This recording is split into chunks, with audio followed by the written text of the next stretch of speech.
This is my polytunnel. It's 60 foot long, it's 20 foot wide, and on the end of it I've built a shed. The cladding's falling off a bit down here. I've got to nail it back on, but it's clad with stuff called anti-knocks, which is used on walls when they've been freshly painted on building sites, and I've clad my shed with it. The shed's been up since 2019, and the cladding, as I say, it's falling off a bit, but I just re-clad it with the same stuff and it protects it.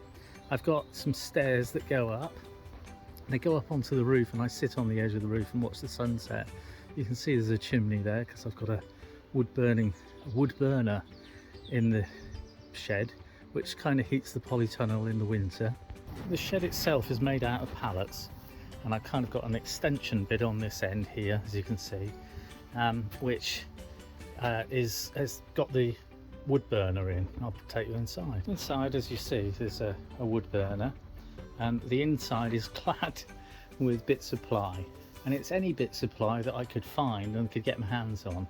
And the rest of it, the shed itself, is actually made out of pallets, as you can see here. Got demijohns and all sorts of things here. In the shed I've got a solar system, so on the roof I've got a couple of solar panels, and I've got a solar system, and I've got myself a stereo. I call it the moon shack in here. And it's because I've got lots of pictures of the moon and things on the walls. I did a clearance job for a customer, and I got rid of all the stuff for them, and I thought, well, I haven't got anything on the walls, I'll put these pictures of the moon landing up, and Apollo 8 flight and all that sort of thing. Anyway, I've got a little solar system, and my solar system gives me 600 amp hours of energy to use, and at the minute I'm just powering my stereo. My shed has got a pent roof. It's just ply and 2x3s or 2x4s on the roof, and a pent roof, and then it goes into my polytunnel, and my polytunnel has these sliding doors on it. Just show you, sliding doors, and it goes into my polytunnel. And in my polytunnel, as you know, I've built an aquaponics system out of bathtubs, which I'm now redesigning. And I'm going to change it about and put the floating raft beds underneath the bathtubs. So that's the next job that I'm doing. I've got strawberry plants in here, and I'm growing lettuces and all sorts of things. I've got fish tanks, which are old wheelie bins. As you know, I like to repurpose things. So I've repurposed these wheelie bins, and these are my fish ponds. This one's got goldfish in, and then I've got an actual pond itself, which I've got white cloud minnow in, and the white cloud minnow are in the pond, and there's carnivorous plants around the edge and also in the pond as well, Venus flytraps and sundew plants.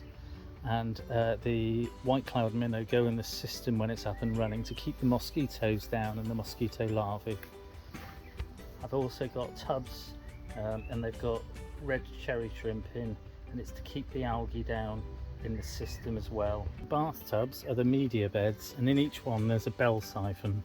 This is my bell siphon, and so the water rich in ammonia comes in through a pipe into the gravel bed, and then it fills up the bed, and in the bell siphon, once the water fills up to a certain level, it goes over the top of the bell siphon.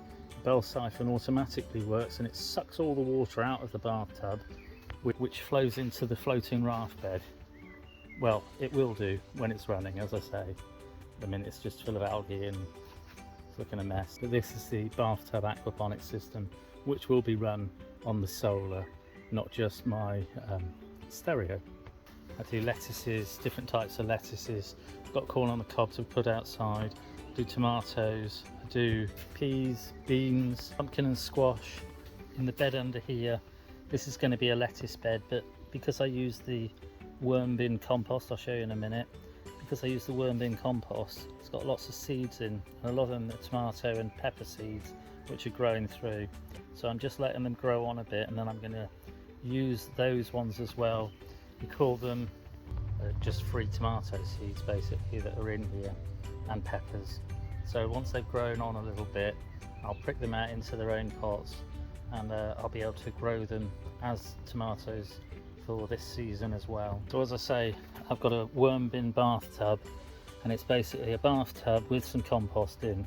It was wood chip, and I've I put my vegetables kitchen scraps out of my kitchen obviously into here, and the worms and the beasties, different bugs and beasties, break it down, mostly worms, and make it into black gold vermicompost, or it's Wormbin compost, and I use that in my garden like you just saw onto that bed.